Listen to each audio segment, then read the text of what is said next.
నమస్తే అందరికీ. God's own country అని పిలుచుకునే కేరళను పగబట్టినట్టే వచ్చిన వరదలు వందల మందిని పొట్టన పెట్టుకున్నాయి. మస్తు మందికి నిల్వ నీడ లేకుండా చేసినాయి. ఆ వరదలు తగ్గి అందరూ సల్లగుండాలని కోరుకుంటా ఇలా మన స్మార్ట్ వార్తలు సురియేద్దాం.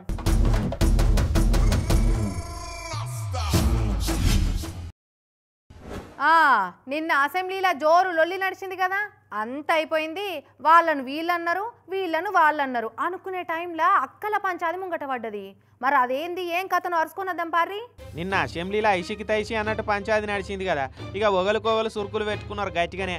అట్లనే కేటీఆర్ సార్ అన్న మాటలకు సీఎం రేవంత్ సార్ లేచి ఇట్లనుకు వచ్చిండు. నన్ను కాంగ్రెస్లోకి రమ్మన్నదే అక్కలు, కానీ నేను వచ్చేవరకే అక్కలు పోయి కారెక్కిరు. అటువంటి అక్కలను నమ్ముకోవద్దని రేవంత్ సార్ కారెడ్డాల కామెంట్లు చేసిండు. సబితక్క ఈరోజు నేను నిన్ను కాంగ్రెస్ పార్టీలోకి రమ్మన్నా పెద్ద లీడర్ అవుతావు అని చెప్పినా, పార్టీకి నీకు భవిష్యత్తు ఉంటుందని చెప్పినా అని చెప్పింది. అది వాస్తవం. వెనకాల ఉండే అక్కలు ఇక్కడ ఉండి చెప్పి ఇక్కడ ముంచి అక్కడికి తేలినరు. ఆ అక్కల మాటలు విన్నాడు అనుకో, జూబ్లీ బస్టాండ్లో కూర్చోవాల్సి వస్తుంది అధ్యక్ష. సీఎం సార్ ఇట్లానే వరకు సబితక్క లేచి సీఎం సార్ మీద మస్తు గరం అయింది. నిన్ను కాంగ్రెస్లో రమ్మన్నందుకు నన్ను ఇంత బాధ పెడతావు, మహిళలకి ఇచ్చే మర్యాద గిదేనా అని ఒలవల కన్నీళ్లు పెట్టింది తమ్ముని కామెంట్లు తలుచుకొని. ఎందుకు టార్గెట్ చేస్తున్నావు, ఏం మోసం చేసాం? సబితక్క పొద్దున ఒక మాట మాట్లాడుతుంది, ఏం మాట్లాడినాం? పొద్దున ఒక మాట, రాత్రి ఒక మాట. ఎవరిని అవమానిస్తున్నావు ఒక్కసారి ఆలోచించండి ముఖ్యమంత్రి గారు. ఇక సీఎం సార్ నాయన వరకు కాంగ్రెస్ మంత్రులంతా లేచి సీఎం సార్కు సపోర్ట్ వచ్చారు. ఇంకా ఏం ముఖం పెట్టుకొని ఈ సభానాయకుడిని రేవంత్ రెడ్డి గారిని ముఖ్యమంత్రి గారిని పట్టుకొని ఇంకా మాట్లాడుతున్నారు. బట్టి సార్ కూడా బాధ పెట్టే మాటలు అన్నాడని, ఇక కాంగ్రెస్ వాళ్ళకు మహిళలను గౌరవించుడే తెలియదని ఎత్తి ఏడు దోషిలా మన్ను పోసి అసెంబ్లీలో నిరసనలు చేసిరు బీఆర్ఎస్ వాళ్ళు. బట్టి గారు, గౌరవనీయులు డిప్యూటీ సీఎం గారు, మీరు మాట్లాడిన మాట ఏదైతే ఉందో ప్రతి ఇంట్లో ప్రతి ఆడబిడ్డకు తగులుతుందండి. ఎందుకంటే మొహం పెట్టుకొని వచ్చిందనే మాట చాలా బాధ అనిపిస్తుంది. సీఎం సార్ ఏం కాని మాటలు అన్నాడు, ఎవరు పేరు పెట్టి అనలేదు. గుమ్మడికాయల దొంగలంటే భుజాలు తడుముకున్నట్టు మీరెందుకు గంతగానం గరం అవుతున్నారని కాంగ్రెస్ వాళ్ళు ఉల్టా కౌంటర్ ఇచ్చారు ప్రతిపక్షం వాళ్ళకు. ఇక ఇదే సబితక్క కాంగ్రెస్లో ఉన్నప్పుడు కేసీఆర్ సార్ని ఇంతకంటే ఘోరంగా ఎట్లా తిట్టిందో చూడుర్రి, అది మర్చిపోతే ఎట్లా అని కాంగ్రెస్ వాళ్ళు పాత వీడియోలు ఇట్లా ఇడిచిపెడుతుర్రు సోషల్ మీడియాలో. నిజంగా కేసీఆర్ గారిని మహిళా లోకం క్షమించదని మాత్రం చెప్తా ఉన్నాను. ఎందుకంటే ఒక ఆడబిడ్డను పట్టుకొని, తెలంగాణ ఆడబిడ్డను పట్టుకొని ఈరోజు నోటికి వచ్చినట్టు మాట్లాడిన కేసీఆర్ గారిని తెలంగాణలో పుట్టిన ఏ ఆడబిడ్డ కూడా క్షమించదని మాత్రం ఖచ్చితంగా మనవి చేస్తా ఉన్నాను. అప్పుడు కేసీఆర్ సార్నే ఆడవాళ్ళకు మర్యాద ఇచ్చుడు తెలియదని తిట్టిపోసింది సబితక్క. ఇప్పుడు కార్ పార్టీలు ఉన్నందుకు కాంగ్రెస్ వాళ్ళ మీద దుమ్మెత్తి పోస్తున్నదని ఆలదాలకే తిప్పి కొడుతున్నారు కాంగ్రెస్ వాళ్ళు. మరి చూడాలిగా ఈ పంచాయతీ ఇంకెంత ముదురుతుందో. ఇప్పటికే జిట్టిబొమ్మలు గాల పెట్టేదాకా పోయింది. ఇక రేపకాల ఏం చేస్తారో పోరి.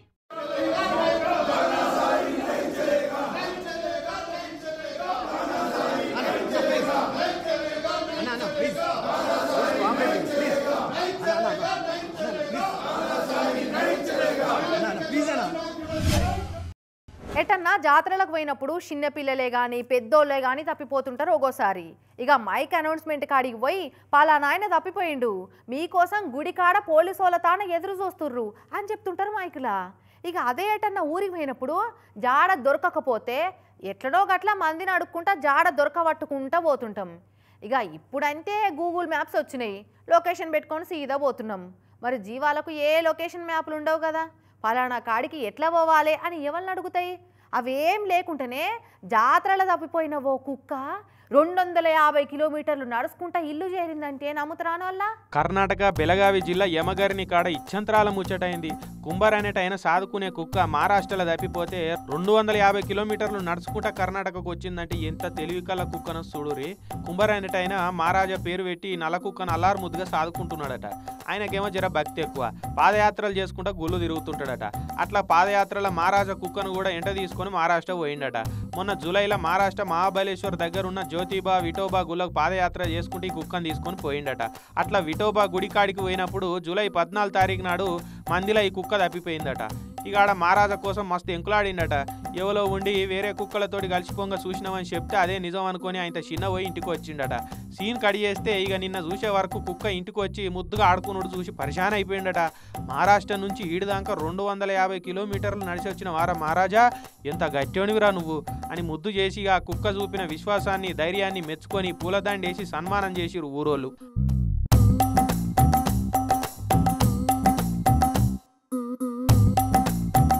ఆ పాండురంగస్వామి నా కుక్కకు తొవ్వ చూపించి ఇంటికి చేర్చిండని ఆ కుక్కను సాదుకుంటున్న కుంభరన్న మస్తు ఖుషి అయిపోయిండు. అటు ఊరోళ్ళు కూడా అబ్బా గంత దూరం గుర్తు పెట్టుకొని మళ్ళీ ఇల్లు చేరిందంటే ఇది మామూలు కుక్క కాదు, పేరుకు తగ్గట్టే ఇది మహారాజా కుక్క అని మస్తుగా మురుస్తురట.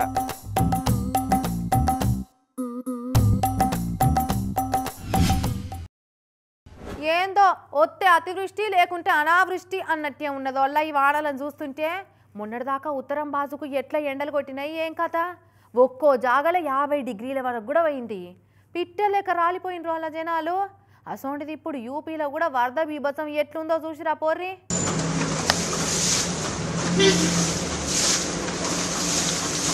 వరద బాధితులను ఆదుకోవాలి, వరదలు రాకుండా పటిష్ట చర్యలు తీసుకోవాలనే తీర్మానాలు చేసే యూపీ అసెంబ్లీనే ఇగో ఇట్లా వరద పాలైపోయింది.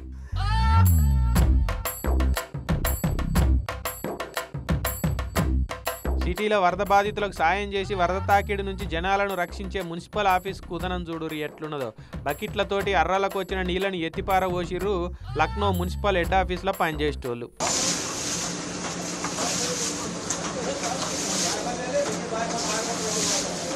మరి లక్నో సిటీకే సముద్రం వచ్చిందా, సముద్రమే లక్నో సిటీలో ఉన్నదా అన్నట్టు వరద జోరు ఎట్లున్నదో చూడురి.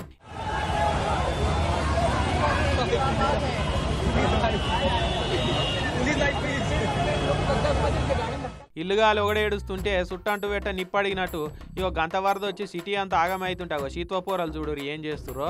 రోడ్ల మీద వరదనే స్విమ్మింగ్ పూల్ చేసుకున్నారు, పొట్టు ఆడుకోబట్టిరు. ఇక ఆ తొవ్వేంటి పోయేటోళ్ళ మీద నీళ్లు చల్లుకుంటా ఎంజాయ్ చేయబట్టిరు. ఇక ఇంకోళ్ళు అయితే బండ్లు కడుక్కోబట్టిరు మంచిగా.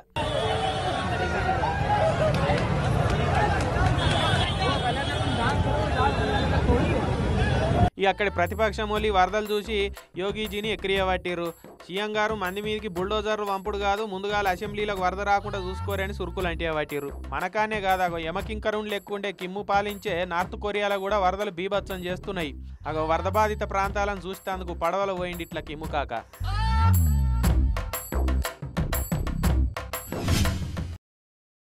ఒక ఆడ మంచిగా దందా నడుస్తున్నప్పుడు పక్క పొంటే ఇంకొక ఆయన వచ్చి ఫుట్పాత్ మీద దందా సురు చేస్తే మొదటి సంది దందా చేస్తున్న ఆయన ఊకుంటాడు. దానివల్ల ఎవర్రాబాయ్ ఈడదచ్చి దందా పెడుతున్నావు అని లొల్లికెత్తుకుంటాడు.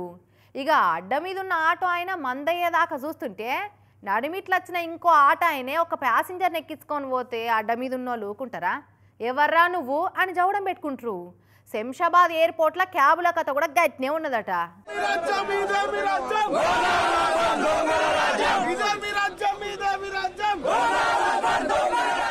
ఈడ కార్లు లైన్లో పెట్టి కింద కూర్చొని నినాదాలు చేస్తారు చూసిరా. వీళ్ళంతా ఎయిర్పోర్ట్లో క్యాబులు నడిపించేటోళ్ళట. ఎయిర్పోర్ట్ కాడ లోకల్ క్యాబులు కాకుండా పరాయి రాష్ట్రాల నుంచి క్యాబులు తెచ్చుకొని ఈడ నడుపుతురట. ఇక నాన్ లోకల్ వాళ్ళు వచ్చి కార్లు నడిపిస్తుండే వరకు మాకు గిరాకీ లేకుండా పోతుంది, మేము ఈగలు తోలుకున్నాడు అవుతున్నదని క్యాబ్ డ్రైవర్లంతా బండ్లు పక్కకు పెట్టి నిరసనకు దిగిరు.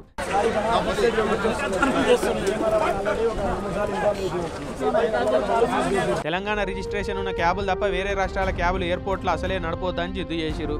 ఎయిర్పోర్ట్ వాళ్ళకు ఓలా ఊబర్ అసలు క్యాబ్ కంపెనీలకు ఎన్నోసార్లు చెప్పినాం, అయినా కూడా నాన్ లోకల్ క్యాబ్లను నడిపిస్తున్నారు, లోకల్ వాళ్ళకు గిరాకీ లేకుండా చేస్తున్నారని మండిపడ్డారు. మాకు న్యాయం జరిగేంత వరకు ఓలా ఊబర్ కు సంబంధించిన వాళ్ళు వస్తేనే ఇక్కడ మేము ఏదైనా ధర్నా విరమిస్తాం, లేకపోతే ఎంతవరకైనా సరే మేము విడిచిపెట్టలేదు. వేరే రాష్ట్రాల రిజిస్ట్రేషన్ ఉన్న క్యాబ్లను ఇప్పటి సంది బంద్ పెట్టకుంటే ఎయిర్పోర్ట్లకు వెళ్ళి ఒక్క క్యాబ్ కదలనీయం, ఆమరణ నిరాహార దీక్షలైనా చేస్తామని వార్నింగ్ ఇస్తున్నారు డ్రైవర్ అన్నలు. ఒక్క అడ్డకాడ ఉండే బండి ఇంకో అడ్డకాడ ప్యాసింజర్ని ఎక్కించుకుంటేనే అక్కడ ఊకోరు. ఇక వేరే రాష్ట్రాల బండ్లు వచ్చి నడిపితే మేము ఎందుకు ఊకుంటామని అంటున్నారు. మరి లోకల్ నాన్ లోకల్ పంచాయతీని ఎయిర్పోర్ట్ వాళ్ళే తెంపాలిగా.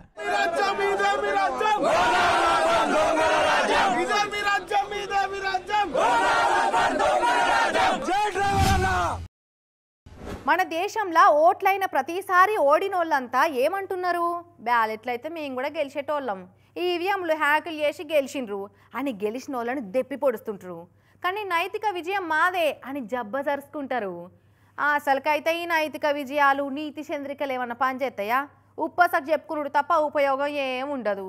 ఎవరు గెలిచిండ్రో వాళ్ళదే పవరు, వాళ్ళు ఎట్లా గెలిచిండ్రు అన్నది జనం కూడా లెక్క చేయరు. మర్డర్ కేసులో బయటికి వచ్చిన వాళ్ళకు కూడా మంగళారతులు పట్టి ఎదుర్కొంటారు. అదే మంచి మేధావులు ఎవరైనా పోటీ చేస్తే డిపాజిట్లు కూడా రావు. గదే ప్రజాస్వామ్యం మ్యాజిక్. ఇట్లా మన దేశంలోనే కాదు బయటి దేశాల కథ కూడా గట్నే ఉన్నది. వెనుజువేలా దేశం రణరంగం అవుతున్నది కదా. ఒకప్పుడు మస్తు పైసగాళ్ళ దేశం ఉండే, అడగోలు ఆయిల్ దొరికే దేశం. తవ్వుతే నీళ్ళకు బదులు ఆయిల్ వెళ్తుంది. ఆయిల్ అమ్ముకొని ఐశ్వర్యం వెనుకేసుకున్న దేశం. గసొంటిది అక్కడ లీడర్ల సక్కదనంతో ఇప్పుడు బీద దేశాలతోటి పోటీ పడుతున్నది. అయితే ఆడ కూడా సేమ్ మనకాడ అయినట్టే మొన్న ఆదివారం ఎలక్షన్లు అయినాయి. మళ్ళీ మూడోసారి ప్రెసిడెంట్గా కూడా ఇప్పుడున్న ప్రెసిడెంట్ నికోలస్ మదూరో సారే ఎన్నికైండని అక్కడ ఓట్ల సంఘం వాళ్ళు చెప్పారు. 51% ఓట్లతోటి మదూరో సారే గెలిచిండని ప్రకటించారు. చేళ్ళంతా తొండిపెట్టి గెలిచిండు, అధికారాన్ని అడ్డం పెట్టుకొని రిగ్గింగ్ చేసిండు. నికోలస్కు ప్రెసిడెంట్గా నిలబడే అర్హతే లేదు, ఎంబడే దిగిపోవాలి. బూతుల ప్రకారంగా వచ్చిన ఓట్లెన్నో బయట పెట్టాలని ప్రతిపక్షం కూటమి తరపున ప్రెసిడెంట్కు పోటీ చేసిన ఎడ్మండో గోంజలేజు దేశం అంతా నిరసనలకు పిలుపునిచ్చిండు. ఇక ఆయన పిలుపుతోటి దేశం అంతా రావణ కాష్టమైపోయింది. లక్షల మంది జనం రోడ్ల మీదకు వచ్చిరు. ప్రెసిడెంట్ దిగిపోవాలని నినాదాలు చేసుకుంటూ బండ్లకు నిప్పులు పెట్టిరు. ఇక పరిస్థితి కంట్రోల్ తప్పిందని పోలీసు వాళ్ళు కాల్పులు చేస్తే ఏం తక్కువ 11 మంది మీదనే జీవిడిచిరు. ఇక అక్కడి ప్రతిపక్షం వాళ్ళు ప్రెసిడెంట్ మీద దుమ్మెత్తి పోస్తురు, శాపనార్థాలు పెడుతురు. ఈవీఎంలు హ్యాకింగులు చేసిండు, ఓట్లను గోల్మాల్ చేసిండు, బయటి దేశ పోలతోటి కలిసి కుట్రలు చేసిండు అని ఎత్తేడు దోషి ఇట్లా మన్ను వస్తున్నారు. అటు పాలి దేశాలైన అమెరికా, చిలీ, ఉరుగ్వే అటువంటి దేశాలు కూడా ముక్కిరుస్తున్నాయి. అయ్యో ఈయన మళ్ళీ ఎట్లా గెలిచిండని అవే అంటున్నాయట. అయితే వెనిజువేలా ప్రెసిడెంట్గా ఉన్న నికోలస్ మదూరో సారు మన పుట్టపర్తి సాయిబాబాకు మంచి భక్తుడు. ఒకప్పుడు బాబా బతుకున్నప్పుడు భార్యతో సహా పుట్టపర్తికి వస్తుండే. అప్పుడు ఆయన ఆ దేశానికి విదేశాంగ మంత్రి కొలువు చేస్తుండే. అంతేందుకు ఇప్పుడు కూడా ప్రెసిడెంట్ ఆఫీస్లో పుట్టపర్తి సాయిబాబా ఫోటో ఉంటుందని చెప్తుంటారు. ఇక పుట్టపర్తి సాయిబాబా జరిగిపోయినప్పుడు వెనిజువేలా అసెంబ్లీలో సంతాప తీర్మానం కూడా పెట్టారు. 2011 మే 24 తారీఖు నాడు జాతీయ సంతాప దినం అని కూడా ప్రకటించారు. అగో గంత భక్తి మన పుట్టపర్తి సాయిబాబా అంటే ఇప్పుడున్న ప్రెసిడెంట్కు. ఏదన్నా కుక్కనో మేకనో పిల్లో ఆఖరికి కోడైనా సరే వాటి పిల్లలు కాదని వేరే పిల్లల దగ్గరకు వస్తే ఇసుంత కూడా రానియవు. చిన్న పిల్లలు అని కూడా చూడకుండా కరుస్తుంటాయి. కానీ గీ కోడిని చూడుర్రి, నెమలి పిల్లలను తన కడుపులో పుట్టిన పిల్లల లెక్కనే ఎట్లా సాదుకుంటుందో. క్వశ్చన్ ఇదెక్కడిచ్చంతరం చూడుర్రి. ఆగో కోడి నెమలి పిల్లలను కోడి పిల్లల లెక్క సాదుకుంటున్నది.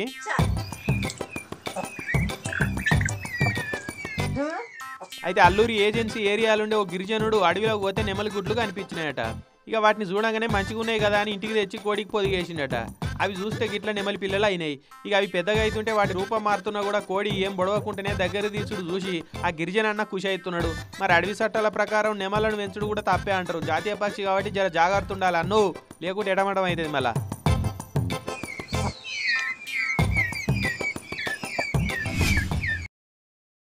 ఈ నడుమ సెల్ఫ్ డ్రైవింగ్ దందాలు మస్తుగా నడుస్తున్నాయి. ఒక్కనాడు అవసరం పడేదానికి నెలంతా ఈఎంఐ కట్టి ఇంటికాడ కారు పెట్టుకున్నాడు ఎందుకని చాలా మంది అవసరం ఉన్నన్ని రోజులు కిరాయిలు తీసుకొని పోతే అయిపోతుంది కదా అని సెల్ఫ్ డ్రైవింగ్ కార్ల దిక్కు చూస్తుర్రు. సెల్ఫ్ డ్రైవింగ్ కార్ల దందా చేసేటోళ్ళు కూడా మీ కార్లు ఇంటికాడ దికాం పెట్టే బదులు మా తాన పెడితే నెలకు 20-30 వేలు వస్తాయి, ఈఎంఐ ఉట్టిగా వెళ్ళిపోతుంది, ఇన్కమ్ వస్తుంది అని చెప్పే వరకు చాలా మంది కొత్త బండ్లు కొని మరీ సెల్ఫ్ డ్రైవింగ్ దందా చేసేటోళ్ళకి అప్ప చెప్తుర్రు. గట్ల అప్ప చెప్పుడే మోసమైంది వీళ్ళకు. నమ్మిద్రా సిద్ధ అంటే ముంచిద్రా శుద్ధ అన్నట్టు చేసేటోళ్ళకే సొసైటీలో మంచి డిమాండ్ ఉన్నది. ఇప్పుడు ఎన్టీఆర్ జిల్లా నందిగామ కాడుండే శ్రీరామ్నేని వెంకటసాయి అనేటోడు సెల్ఫ్ డ్రైవింగ్ కార్ల దందా నడిపిస్తున్నాడట. మీ కార్లు నాతాన పెడితే మీకు నెల పైసలు ఇస్తామనే వరకు కారును ఉత్తగా ఇంటికాడ ఉంచుకున్నాడు ఎందుకు, 4 రూపాయలు వస్తున్నాయి కదా, ఇక కిస్తే వెళ్ళిపోతుందని చాలా మంది ఆ 21 ఏళ్ళ పోరంతాన కార్లు పెట్టిరట. నమ్మినాన వస్తే పుచ్చి బూరలు అయినట్టు ఆయన ఆ పోరడు పెట్టిన కార్లు పెట్టినట్టే తీసుకపోయి ఆయన వేరేటోళ్ళ తన కుదబెట్టి లోన్లు తీసుకున్నాడట. ఇక ఆ పోరంతాన కార్లపై చెప్పిన వాళ్ళు నెలగానే పైసలు ఏమైనాయి మా బండి ఏదంటే తప్పించుకొని తిరుగుడు పెట్టిండట. కార్లు కిరాయి పోయిన పైసలు కూడా ఇవ్వలేదట. 4 రూపాయలు వస్తాయని నమ్మినందుకు ఈడు మంచిగానే మనకు సోపేసిండు కదా అని ఆ సాయిగాంతాన కార్లు పెట్టిన వాళ్ళు అందరూ పోయి పోలీస్ స్టేషన్లో ఫిర్యాదు అయ్యారు. మీకు రిజిస్ట్రేషన్ చేయించుతానని చెప్పి కొంతమంది దగ్గర పెట్టడం జరిగింది. దీని మీద రిపోర్ట్ రాగా కేసు నమోదు చేయడం జరిగింది. దీనిలో భాగంగా ఇప్పటి వరకు మా నోటీసులోకి 7 కార్లు తీసుకున్నట్టు వచ్చింది. అందులో 5 కార్లు సీజ్ చేయడం జరిగింది. ఓగలికి తెలియకుండా ఓగలికి అట్లా అందరికి సున్నం బొట్లు పెట్టిండట.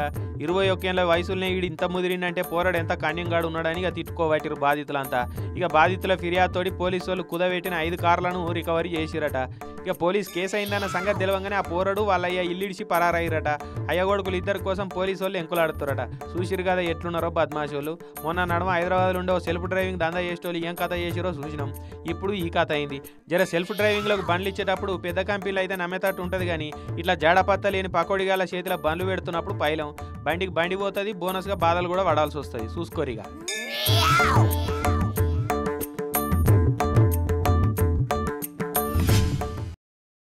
ఇవి అటి స్మార్ట్ వార్తలు. మళ్ళీ కలుద్దాం. అప్పటి వరకు ఏం చేస్తారు? చూస్తూనే ఉండుర్రి TV9.